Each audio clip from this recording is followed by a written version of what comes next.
Hello दोस्तों, स्वागत है आप सभी का संविद आईएएस यूट्यूब चैनल पर। दोस्तों, आप सभी लोग जानते हैं कि इस क्लास के अंतर्गत हम सभी लोग भारतीय महान राजनेता के बारे में देखने की कोशिश कर रहे हैं और उनसे हमें, उनके जीवन से हमें क्या शिक्षाएं मिलती हैं, इसके बारे में भी हम लोग समझने की कोशिश कर रहे हैं। देखिए, आज हमारा ये टॉपिक तो समाप्त हो गया है। कुछ और भारतीय महान राजनेता हुए हैं जिनसे आप सभी लोग शिक्षाएं ले सकते हैं। उनको आप सभी लोग थोड़ा सा सर्च कर लीजिएगा। हमने लगभग 5-6 भारतीय राजनेताओं के बारे में चर्चा कर रखी है।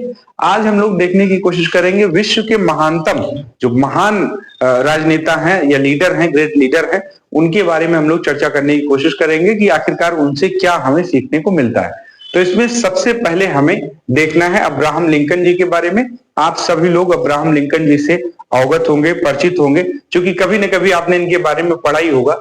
अमेरिका के एक ऐसे दौर के राष्ट्रपति बने हैं जिस समय अमेरिका में जातिगत भेदभाव, खासकर नस्लीय भेदभाव में दिखाई पड़ता था।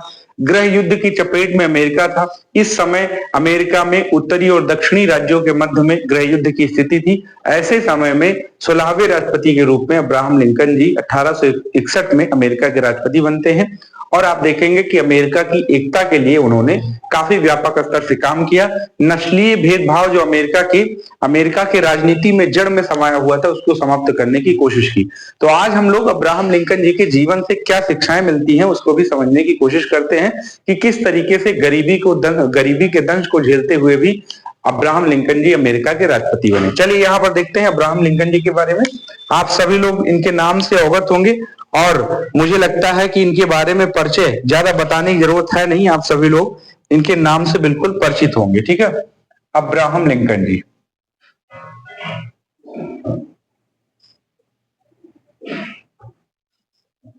ठीक है, अब्राहम लिंकन की चर्चा करें तो सबसे पहली इनके बारे में पृष्ठभूमि तो थोड़ा बहुत आप लोगों को पता होगा कि अमेरिका के 16वें राष्ट्रपति हैं।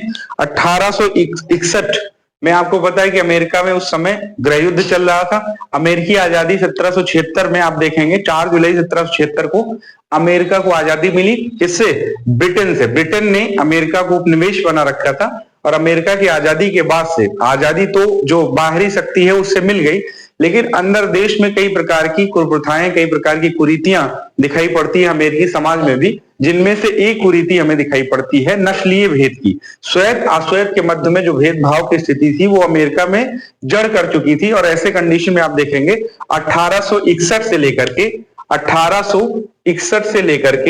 1865 के मध्य में, 1865 के मध्य में आप देखेंगे गृह युद्ध की स्थिति अमेरिका में दिखाई पड़ती है। अब ऐसे कंडीशन में गृह युद्ध के कई कारण दिखाई पड़ते हैं। यहां पर गृह युद्ध के आप देखेंगे तो उत्तरी और दक्षिणी राज्य, इन दोनों के मध्य भी आप देखेंगे कि कुछ मुद्दों को लेकर के गृह युद्ध की स्थिति दिखाई पड़ती है। साथ ही साथ नस्लीय भेद भी दिखाई पड़ता है। ठीक है, और नस्लीय भेद इस स्तर तक था कि आप देखेंगे कि कत्लेआम भी हो रहा था। ऐसे कंडीशन में आप देखेंगे कि 16वें राष्ट्रपति के रूप में आप देखेंगे, राष्ट्रपति के रूप में हमें अब्राहम लिंकन जी दिखाई पड़ते हैं। और इन्होंने अमेरिका में न केवल अमेरिकी संघ को एक रखने में, अमेरिका जैसे भारत को राज्यों का संघ कहा जाता है, वैसे अमेरिका भी राज्यों का संघ है, लेकिन भारतीय संघीय व्यवस्था में, अमेरिकी संघीय व्यवस्था में दोनों में अंतर, बेसिक अंतर है, वो अलग एक टॉपिक है। तो आप देखेंगे अमेरिकी संघ को बनाए रखने में, अमेरिकी संघ या फिर अमेरिका के राज्यों की एकता को बनाए रखने में इन्होंने काम किया। नस्लीय भेद को समाप्त करने में भी इन्होंने अपना अहम योगदान निभाया। ठीक है, तो इनके जीवन से हमें आखिरकार सीखने को क्या मिलता है, ये पॉइंट अगर हम लोग समझने की कोशिश करें कि इनके जीवन से क्या सीखने को मिलता है, ये थोड़ा सा पृष्ठभूमि बताना आपके लिए जरूरी था। यहां पर आप सीखें, यहां पर आप देखें कि शिक्षाएं क्या मिलता है। अगर शिक्षाओं की बात करें कि हमें इनसे क्या शिक्षाएं मिलती हैं, तो शिक्षाओं के क्रम में सबसे पहला दिखाई पड़ता है कि ये एक गरीब परिवार से बिलोंग करते थे। इन्होंने संघर्ष किया, इन्होंने धैर्य रखा, कठिन परिश्रम, कई बार असफलता के बावजूद इन्होंने इतने बड़े पोस्ट को पाया। जैसे हमने लाल बहादुर शास्त्री जी के बारे में बात किया था, वैसे इनकी भी स्थिति रही, गरीबी। इवन इन्होंने बेसिक शिक्षा प्राप्त की है, स्कूली शिक्षा। अगर औपचारिक शिक्षा की बात की जाए तो केवल 8-9 वर्ष की अवस्था तक इनको शिक्षा मिली। उसके बाद में जो इन्होंने शिक्षा ग्रहण किया वो जीवन के प्रयोगों से, जीवन ने इनको सिखाया कि किस तरीके से हमें आगे बढ़ना चाहिए। तो आप कहें संघर्ष का जो मूल्य दिखाई पड़ता है, संघर्ष का मूल्य इनके अंदर से हम सीख सकते हैं। संघर्ष धैर्य, ठीक है, संघर्ष, धैर्य का मूल्य, ठीक है, मूल्य सीख सकते हैं। और ये जो मूल्य है, ये ऐसे मूल्य हैं जो एक प्रशासक के लिए जरूरी है। हम इनके जीवन से क्या सीखना चाह रहे हैं? हम इनके जीवन से यही सीखना चाह रहे हैं कि ऐसी शिक्षाएं मिले जिससे हम अपने प्रशासन में जिसका इस्तेमाल कर पाए। हम एक प्रशासनिक अधिकारी की तैयारी कर रहे हैं तो हमें इनके जीवन से ऐसे कुछ मूल्य मिल जाए जिनसे हमें जो है आगे बढ़ने की प्रेरणा मिले, ठीक है। तो संघर्ष और धैर्य का मूल्य सीखने को मिलता है। साथ ही साथ आप देखेंगे इन्होंने सच्चाई को प्राथमिकता दी, ठीक है। तो सच्चाई को प्राथमिकता दी और ऐसा कहा जाता है कि ये कठोर सत्यवादी थे। मतलब किसी भी स्थिति में झूठ ना बोलने वालों में से एक दिखाई पड़ते हैं।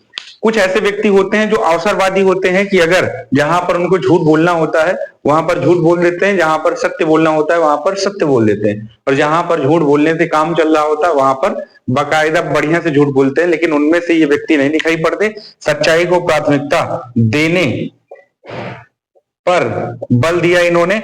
और इनको आप देखेंगे कि एक नाम भी इनके लिए पुकारा जाता था, ईमानदारी की वजह से एक नाम पुकारा जाता था, ऑनेस्ट अबे करके। अगर गूगल पे सर्च करेंगे तो आपको मिल भी जाएगा कि वो ईमानदारी के वजह से वो नामकरण या पद नाम इनको दिया जाता था। सच्चाई को प्राथमिकता देने पर बल दिया और कठोर सत्यवादी दिखाई पड़ते हैं। कठोर सत्यवादी दिखाई पड़ते हैं। इनका मानना था कि किसी भी परिस्थिति में अपने आधारभूत मूल्य को नहीं बदलना चाहिए। और ये बात प्रशासन में कैसे इस्तेमाल कर सकते हैं? आप ये कह सकते हैं कि इसका इस्तेमाल हम अपने मूल्यों को बनाए रखने के लिए कर सकते हैं। अगर प्रशासनिक ऑफिसर एक सत्यवादी रहेगा तो किसी भी परिस्थिति में वो झुकेगा नहीं, सत्ता के सामने झुकेगा नहीं या फिर अन्याय के सामने झुकेगा नहीं, ठीक है। तीसरी जो बात दिखाई पड़ती है वो ईमानदारी की दिखाई पड़ती है। ईमानदारी के मामले में इनको तो एक उपाधि भी दी जा चुकी थी। ईमानदारी के मूल्य सीखने को मिलते हैं। अब इसके बारे में एक उपाधि दी जा चुकी है इनको, ऑनेस्ट अवे, ठीक है। ऑनेस्ट अवे नाम से आप देखेंगे, गूगल पे सर्च करेंगे तो इनका पदनाम भी ऑनेस्ट अवे नाम से लिखा जाता है। ईमानदारी की जो मूल्य है, ईमानदारी का जो मूल्य है वो इनके अंदर व्यापक स्तर से दिखाई पड़ता है। और इनका मानना था कि किसी भी स्तर, किसी भी समस्या में हमें सत्य की भले ही कीमत चुकानी पड़े लेकिन हम अपने ईमानदारी को छोड़ेंगे नहीं। किसी भी स्थिति में हमें अपने नैतिक मूल्यों को नहीं त्यागना चाहिए। तो 3 नैतिक मूल्य यहाँ से सीखने को मिलते हैं। अगर चौथे नैतिक मूल्य की बात की जाए तो यहाँ पर आप देखेंगे चौथा नैतिक मूल्य जो हमें सीखने को मिलता है वो सीखने को मिलता है एकता का। अब कहेंगे कि उत्तर, जब गृह युद्ध का समय चल रहा था अमेरिका में, तो उत्तर और दक्षिणी, आपको पता होगा कि अमेरिका, अगर आप सभी लोग थोड़ा सा अमेरिकी क्रांति के बारे में पढ़े होंगे तो आपको पता होगा कि अमेरिका जो राज्य है उसके उत्तरी और दक्षिणी हिस्से में आप देखेंगे कि कॉलोनियल सिस्टम हमें दिखाई पड़ता है अंग्रेजों के समय। तो ये उत्तरी जो राज्य है, ठीक है, खासकर उत्तरी पूर्वी राज्य की बात चल रही है, और ये दक्षिणी राज्य हैं। इनमें आप देखेंगे कि हमें मतभेद की स्थिति दिखाई पड़ती है, मतभेद की स्थिति। और इस मतभेद में कई चीजें हैं। एक तो श्वेत अश्वेत के प्रति जो हमें दुर्भावना दिखाई पड़ती वो भी दिखाई पड़ता है। श्वेत अश्वेत के प्रति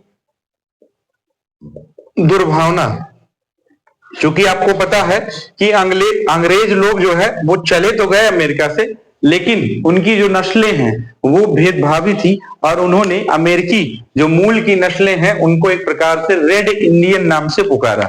जो अश्वेत लोग हैं उनको किस नाम से कहते थे? रेड इंडियन नाम से।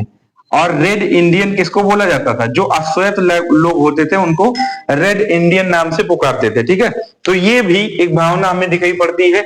और एक समय तो ऐसा आया कि ये ऊपरी राज्य और दक्षिणी राज्य दोनों इतने एक प्रकार से व्यापक हिंसा में ग्रस्त हो गए कि अमेरिकी की एकता खंडित होने की बात होने लगी, ठीक है, कि इसको भंग कर दिया जाए, खंडित होने की बात होने लगी। और ऐसे कंडीशन में फिर क्या हुआ? ऐसे कंडीशन में अब्राहम लिंकन जी का नेतृत्व मिला 16वें राष्ट्रपति के तौर पर।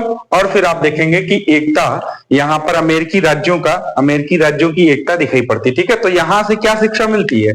एक तो एकता की शिक्षा मिलती। किसकी? एकता की शिक्षा। तो ये भी पॉइंट आपने लिख दिया और थोड़ा सा बैकग्राउंड लिख दिया कि किस तरीके से हमें अमेरिकी गृह युद्ध के समय जो समस्याएं हैं वो दिखाई पड़ती हैं और उन समस्याओं को खत्म करने में अब्राहम लिंकन जी का योगदान दिखाई पड़ता है।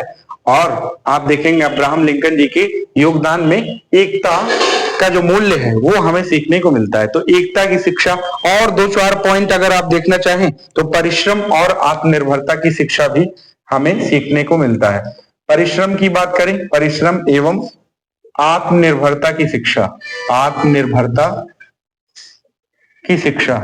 अब आप कहें कि कोई व्यक्ति जो लकड़ी काट रहा हो और वो भावी भविष्य का अमेरिका का प्रेसिडेंट बन रहा हो, तो ये अपने आप में उसके परिश्रम को इंडिकेट करता है। ये प्रदर्शित करता है कि ये व्यक्ति परिश्रमी रहा होगा तभी वहां तक पहुंच पाया। तो आप ये कह सकते हैं कि परिश्रम की जो शिक्षा है वो हमें मिलती है किससे? अब्राहम लिंकन जी से। ठीक है, एक और मूल्य जो आप यहां पर देखना चाहें तो इन्होंने कई प्रयास किए लेकिन असफलता को देखा। तो एक जो मूल्य है वो ये है कि असफलता सफलता की पहली सीढ़ी है, सफलता की पहली सीढ़ी है। और इन्होंने कहा ये कितने जगह असफल हुए हैं वो भी देखें। व्यापार इन्होंने किया, व्यापार में असफल हुए, साथ ही साथ इन्होंने प्रेम भी एक लड़की से की, प्रेम में भी असफल हुए। ठीक है, उस लड़की का विवाह किसी दूसरे के साथ हो गया, ठीक है, वचनबद्ध थी लेकिन दूसरे के साथ हो गया, प्रेम में भी असफल। और आप देखेंगे अन्य कई प्रकार की गतिविधियां करते हुए नजर आते हैं, उसमें भी आप देखेंगे असफल नजर आते हैं। अब ऐसे कंडीशन में आप देखेंगे कि इन्होंने संघर्ष करते करते संघर्ष को प्राथमिकता दिया, संघर्ष को प्राथमिकता दी और ऐसे कंडीशन में फिर फाइनली आप देखेंगे 1861 में क्या बने? प्रेसिडेंट ऑफ अमेरिका बने। ठीक है, प्रेसिडेंट ऑफ अमेरिका बने। अब ऐसे कंडीशन में ये कहा जाता है कि इनके संघर्ष से हमें ये सीखने को मिलता है कि असफलता सफलता की पहली सीढ़ी है, किसी भी परिस्थिति में हमें हार नहीं मानना है। तो इससे हमारे प्रशासन के लिए क्या शिक्षा मिलती है, कौन सा मूल्य सीखने को मिलता है? अगर आपने कोई कार्यक्रम इंप्लीमेंट किया और वो व्यापक स्तर से जो है उसका इंप्लीमेंटेशन का प्रभाव सकारात्मक नहीं रहा, तब भी हमें उस कार्यक्रम को रोकना नहीं है, उसका मूल्यांकन करके आगे बढ़ना है। और हमें चुनाव भी एक बार हारे थे उसको भी ध्यान में रखना है। ठीक है, उसके बाद भी हमें आगे बढ़ना है प्रशासन में, हमें अपने कदम को पीछे नहीं हटाना है। ठीक है, तो आप देखेंगे चुनाव हारे, व्यापार में इनको एक प्रकार से सफलता नहीं मिली, प्रेम में सफलता नहीं मिली, उसके बाद भी ये जो है रुके नहीं और इनको एक प्रकार से फाइनली इतने बड़े लोकतांत्रिक देश की बागडोर संभालने का मौका मिला। ठीक है, दूसरों के प्रति दया भाव का मूल्य भी इनके अंदर दिखाई पड़ता है और यही कुछ मूल्य आप देखेंगे हमारे भारतीय राजनेताओं के अंदर भी दिखाई पड़ता है। तो जो छठवां पॉइंट है वो है दूसरों के प्रति दया भाव। ठीक है, यही मूल्य अभी हम लोग नेल्सन मंडेला के बारे में भी देखेंगे, दक्षिण अफ्रीका के अश्वेत जो है नेता दिखाई पड़ते हैं और इन्होंने काफी लंबे 27 वर्षों तक जेल की सजा काटी। उसके बाद आप देखेंगे फिर ये जेल से बाहर आए और ये एक ऐसा दौर था 1990 का दौर था, उस समय ये गांधी जी से काफी प्रभावित थे और इन्होंने ये कहा कि दया का भाव रखना चाहिए, हम अपने शत्रु को माफ कर देंगे, क्षमा वीरस्य भूषण। ठीक है, इन्होंने एक बात कही कि हम अपने शत्रु को माफ कर देंगे, अपने शत्रु को भी क्या करेंगे? शत्रु को भी माफ कर देंगे, माफ कर देंगे, क्योंकि उनको हम क्या बना लेंगे? उनको अपना मित्र बना लेंगे।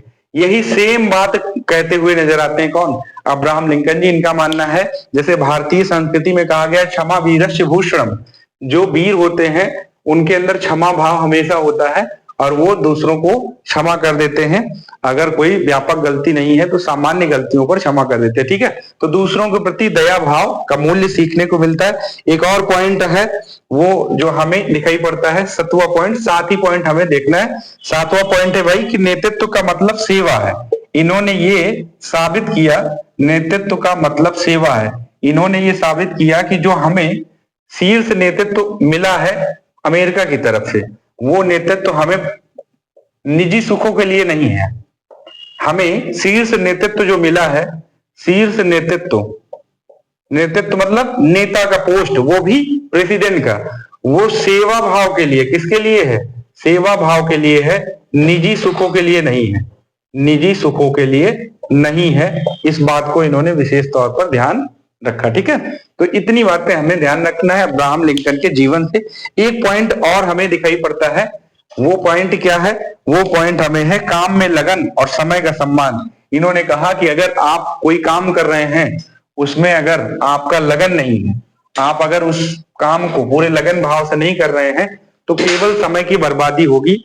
आप उस समय को जो है समझ नहीं पाएंगे और समय आपके जो है सामने से गुजरता हुआ चला जाएगा। तो काम में लगन होना चाहिए और समय का सम्मान करना चाहिए, क्योंकि समय तो बीतता ही जा रहा है। जैसे अभी हम पठन पाठन का कार्य कर रहे हैं, समय बीत रहा है, और अनावश्यक अगर हम आपको शब्दों में उलझाएं, कुछ आपको समझ में ना आए, तो इसका कोई महत्व है नहीं। ठीक है। एक हमें और राजनेता विश्व के दिखाई पड़ते हैं, जिनका नाम है Nelson Mandela ji. Nelson Mandela. ठीक है। दो ही राजनेता के बारे में हम लोग चर्चा करेंगे, उसके बाद में जो अन्य राजनेता हमें वैश्विक स्तर पर दिखाई पड़ते हैं, उनके बारे में आप सभी लोग थोड़ा सा लिख लीजिएगा। क्योंकि दो चार नेता ही वैश्विक स्तर पर हमें दिखाई पड़ते हैं, उनके बारे में लिख लीजिएगा। दो तीन राजनेताओं की चर्चा मैं और आपको बता दूंगा कि कहां से आपको देखना है। ठीक है। जैसे आप अगर लिखना भी चाहें तो इसमें दो तीन और नेता हमें दिखाई पड़ते हैं। कौन कौन दिखाई पड़ता है? नेल्सन मंडेला हो गए, ठीक है, और अब्राहम लिंकन हो गए। फिर एक नेता अगर आप लिखना चाहें तो लिख सकते हैं किसको? आप लिख सकते हैं मुसोलिनी को लिख सकते हैं। ठीक है। तो इस तरह के जो राजनेता आपको वैश्विक स्तर पर दिखाई पड़ते हैं, जिनका जिनका जो है नेतृत्व क्षमता अच्छी है, उनसे कुछ अगर सीखना चाहें तो सीख सकते हैं। यहाँ पर देखिए मंडेला जी के जीवन से क्या सीखने को मिलता है, थोड़ा सा बैकग्राउंड आप जानिए। मंडेला जी कहाँ के रहने वाले थे? अफ्रीका के रहने वाले थे। दक्षिण अफ्रीका, अफ्रीका कॉन्टिनेंट में एक सबसे दक्षिणी देश है। अगर आपने देखा होगा, ये आपका अफ्रीका कॉन्टिनेंट देश है। ठीक है। अगर आपने देखा होगा तो यहाँ पर ये जो है अफ्रीका कॉन्टिनेंट देश है, और यहाँ पर हमें एक देश दिखाई पड़ता है दक्षिण अफ्रीका। क्या दिखाई पड़ता है? दक्षिण अफ्रीका। यहाँ के एक नेता हुए हैं जिनका नाम है नेल्सन मंडेला। ये कब की बात चल रही है?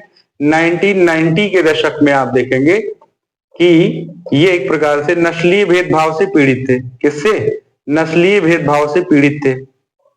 और ये भेदभाव किसके द्वारा किया जा रहा था? श्वेतों के द्वारा। किसके द्वारा? श्वेतों के द्वारा किया जा रहा था। अश्वेतों को पब्लिक प्लेस में भी जो है एक प्रकार से उनके साथ बुरा बर्ताव किया जाता था। नेल्सन मंडेला जी को ये बात बहुत खराब लगती थी, और यही सेम स्थिति आप देखेंगे कि महात्मा गांधी जी जब अफ्रीका के दौरे पर होते हैं तो उनको भी कई प्रकार से नस्लीय भेदभाव का दंश झेलना पड़ा था। महात्मा गांधी जी को तो ट्रेन से भी बाहर कर दिया गया था। ठीक है। फर्स्ट क्लास के ट्रेन में थे, वो एसी वाले ट्रेन में थे, उससे जो है उतार दिया गया था, उनको अश्वेत माना गया था। तो इसी नस्लीय भेदभाव से ये भी पीड़ित थे। इन्होंने व्यापक स्तर से फिर आंदोलन चलाया, और आंदोलन में इनको 27 वर्षों की सजा हुई। वहां के सरकार ने 27 वर्षों की सजा दे दी इनको। फिर आप देखेंगे जब अफ्रीका, दक्षिण अफ्रीका उपनिवेशवाद से आजाद हुआ, उपनिवेशी गुलामी से आजाद हुआ, तो ऐसे कंडीशन में फिर इनको जो है छोड़ा गया, और उसके बाद में फिर इनको वहां का राष्ट्रपति या वहां का शीर्ष पद दिया गया। ठीक है। तो ये भी, और यहाँ पर भारत सरकार ने इनको भारत रत्न पुरस्कार भी दे रखा है नेल्सन मंडेला जी को। तो इनसे क्या सीखने को मिलता है? पहला तो आप कहेंगे 27 वर्षों तक जेल में रहे, तो संघर्ष का मूल्य सीखने को मिलता है। देखिए कोई भी व्यक्ति जितना घिसा जाएगा उतना ही वो आगे बढ़ेगा, ये मूल्य हमें सीखने को मिलता है। तो संघर्ष का मूल्य इनसे हमें सीखने को मिलता है। ठीक है। संघर्ष का मूल्य। दूसरा कौन सा मूल्य? दूसरा अपने अपने मूल्यों पर टिके रहने का मूल्य। ठीक है। इन्होंने कहा कि अश्वेत और श्वेत के मध्य में जो भेदभाव वो गलत है, तो गलत है, किसी भी स्थिति में उससे हम पीछे नहीं हटेंगे। तो अपने मूल्यों पर, अपने आधारभूत मूल्यों पर टिके रहने का मूल्य, टिके रहने का मूल्य। ठीक है। और तीसरा दया का मूल्य। इन्होंने ही ये बात कही थी कि अगर जिन्होंने मेरे साथ अत्याचार किया है, मैं जेल से वापस आऊंगा, और वापस आने के बाद में अगर कोई शीर्ष पद मुझे प्राप्त भी हुआ, तब भी मैं उनके साथ बदले की भावना के साथ नहीं जीऊंगा। तो इन्होंने कहा कि भाई दया का जो मूल्य है, दया का मूल्य वो हम लोगों के अंदर होना चाहिए, यानी हमारे अंदर मर्सी होना चाहिए। ठीक है। ये जो है एक प्रकार से हमें अनावश्यक द्वेष से बचाता है। अगर किसी व्यक्ति के अंदर दया है, या फिर आप कहें क्षमा है, क्षमा, दया, इसका मूल्य है, तो ये अनावश्यक द्वेष से बचाता है। अनावश्यक द्वेष आप पाले हैं, दिमाग में, तो आपका जो आपकी मानसिक विचारशीलता है वो अपने आप में भी कम पड़ जाएगी। तो 3 मूल्य आपको यहाँ पर सीखने को मिले। चौथा मूल्य यहाँ पर क्या दिखाई पड़ता है? चौथा मूल्य ईमानदारी का दिखाई पड़ता है। किसका? ईमानदारी का। भेदभाव रहित समाज का। भेदभाव रहित समाज की स्थापना पर इन्होंने बल दिया। ठीक है, ईमानदारी, भेदभाव रहित समाज की स्थापना पर बल दिया। तो ये भी मूल्य देखने को मिलता है। ठीक है, 5 पॉइंट हो गए, 4 पॉइंट हो गए आपके। एक और पॉइंट आप लिखना चाहें तो यहां पर लिख सकते हैं भाई। एक पॉइंट और लिखना चाहें तो लिख सकते हैं। इन्होंने कहा कि शिक्षा सबसे शक्तिशाली हथियार। बिल्कुल ठीक बात है। शिक्षा अगर नहीं है तो व्यक्ति मृतक जीव के समान है। अगर कोई व्यक्ति शिक्षित है तो विचारशील होगा। शिक्षा का तात्पर्य विचारशीलता से है। तो शिक्षा सबसे बड़ा हथियार है। ठीक है, और इन्होंने ये भी कहा कि शिक्षित व्यक्ति विचारशील होगा। कैसा होगा? विचारशील होगा, और वो सोच समझ करके डिसीजन ले पाएगा। ठीक, अगर आपके अंदर शिक्षा नहीं है तो विचारशीलता कम होगा और आपके निर्णय गलत होने के चांसेस बढ़ जाएंगे। ठीक है, और दूसरा इन्होंने कहा कि भाई आपको लड़ाई छोड़नी नहीं है, तरीका बदलना है। ये कोटेशन इनके लिख रखे हैं मैंने, और उन्हीं के आधार पर आपको थोड़ा सा कौन कौन से मूल्य सीखने को मिलते हैं। इन्होंने कहा कि लड़ाई आपको छोड़नी नहीं है, तरीका बदलना है। ठीक है, लड़ाई आपको, मान लीजिए कोई आपका लक्ष्य है आईएएस बनना। ठीक है, और आपके घर में जो है समस्याएं हैं, आर्थिक समस्याएं, आप बाहर दिल्ली या लखनऊ या बड़े शहरों में नहीं जा सकते पढ़ने के लिए। तो फिर क्या लड़ाई छोड़ देना है, हथियार रख देना है? नहीं, आपको तरीका बदल देना। आप वहां जाने का ख्वाब ही देखना बंद कर दीजिए। ऑनलाइन का समय है, आप ऑनलाइन से बैठ करके, घर पर बैठ करके सभी अच्छे शिक्षकों से पढ़ सकते हैं। ठीक है, तो यहाँ पर इन्होंने कहा कि लड़ाई छोड़नी नहीं है, तरीका बदलना है। छोड़नी नहीं है, उसका तरीका बदल देना है। ठीक है, तरीका बदल देना है। ठीक, ये भी है। तो मान लीजिए, अब इसको प्रशासन में कैसे इस्तेमाल कर सकते हैं? मान लीजिए कोई राजनेता जो भ्रष्ट है और वो आपसे आकर के सामने से धमकी आपको दे रहा है, तो क्या आपको भी उसी तरीके से लड़ना चाहिए? बिल्कुल नहीं। एक जो बुद्धिमान प्राणी होता है, बुद्धिमान जो प्रशासनिक अधिकारी होता है, जिसका ईक्यू लेवल अच्छा होता है, वो कभी डायरेक्ट लड़ाई नहीं करता है। उस राजनेता के क्रियाकलाप को देखेगा और जहां कहीं लूप होल्स कानूनी तौर पर दिखाई पड़ेगा, वहीं उसको बढ़िया से जो है लपेटेगा। ठीक है, तो आप कहेंगे कि लड़ाई उस राजनेता के प्रति हमें डायरेक्ट नहीं करना है, उसका तरीका बदल देना है। ठीक है, कानूनी तौर से जो गलत है उस आधार पर उसको हमें फंसाना है। ठीक, तो इस तरीके से आप कह सकते हैं कि हमें इतने मूल्य नेल्सन मंडेला जी से देखने को मिलते हैं। एक दो मूल्य जो आप और देखना चाहें तो यहाँ पर देख सकते हैं कि इन्होंने कहा कि भाई एकता में शक्ति होता है। ठीक है, मंडेला ने रग्बी विश्व कप में भी एक प्रकार से देखें तो जो गोरे काले का एक प्रकार से भेदभाव दिखाई पड़ता है, उसमें भी इन्होंने आवाज उठाई। तो एकता में इन्होंने एकता में संदेश की, एकता में एक प्रकार से विविधता में एकता की भावना को जगाया। ठीक है, कि कई सारे लोग अगर एक साथ बैठ के खेलेंगे तो फिर ये एक प्रकार से और अच्छी भावना के साथ खेल अच्छा हो पाएगा। जो खेल की भावना है उसके साथ और बेहतर तरीके से खेल पाएंगे। ठीक है, तो ये दो महान नेता हैं जिनके बारे में हमने देखा है। थोड़ा सा बैकग्राउंड आप जाने रहेंगे कि मंडेला जी कौन है, कहाँ पैदा हुए हैं, किस सन में पैदा हुए हैं, ये लिखने की जरूरत नहीं है। ये आपसे पूछा भी नहीं जाएगा, ना आपसे अपेक्षा की जाती है कि आप ऐसी बातों को लिखें। बस इनके जीवन को थोड़ा सा आप पढ़े रहें तो ज्यादा समझ में आएगा कि कब जेल गए, गृह युद्ध में इनका क्या रोल रहा। ठीक है, जेल कितने वर्षों तक रहे, कौन कौन से मूल्य हैं। आप 2-3 पॉइंट और भी लिख सकते हैं कि गांधी जी से प्रभावित थे, अहिंसा का मूल्य इनके अंदर था। ठीक है, वो अहिंसा का मूल्य हम सीख सकते हैं। ठीक है, तो इस तरीके से चीजें मुझे लगता है कि आप लिखेंगे कि इनसे ये शिक्षाएं मिलनी है तो आपके प्रशासन में काम करेंगे। चलिए मिलते हैं अगले सेशन में, तब तक के लिए अपना ध्यान रखिए। बहुत बहुत धन्यवाद।